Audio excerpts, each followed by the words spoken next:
Now we're going to work on making branches or a branch or part of a tree for the plum tree painting. And there are different ways you can do this. In this example, I'm making like most of a tree that's coming up, or at least part of one,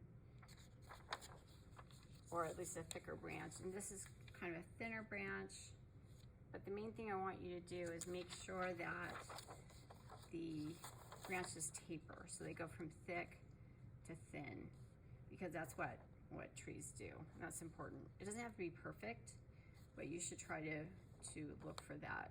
I'm also leaving some little spaces here where I can put blossoms so that they're overlapping a little.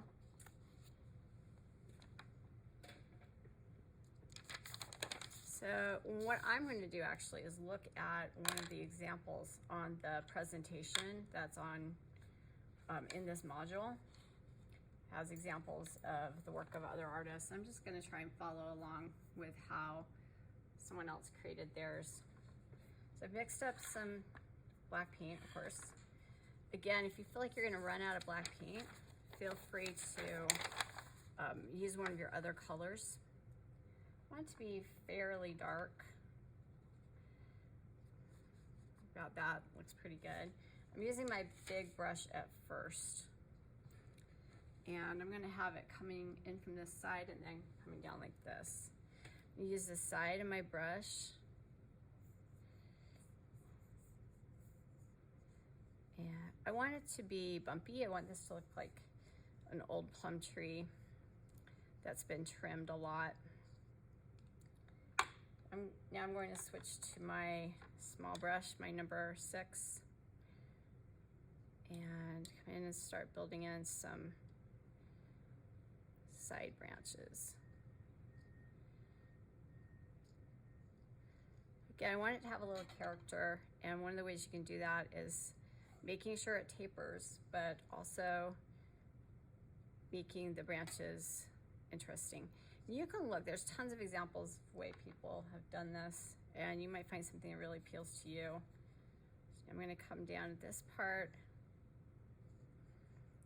bring in some side branches, leave some areas where I can have blossoms in front. Some of these might not have any blossoms on them at all, and some will have a lot.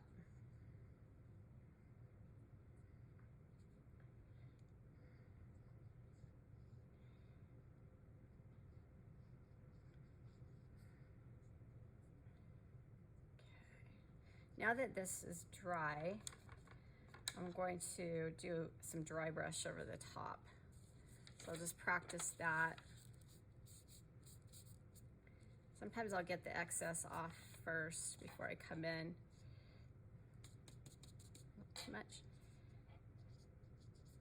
And just try to create some texture on top of the flat paint.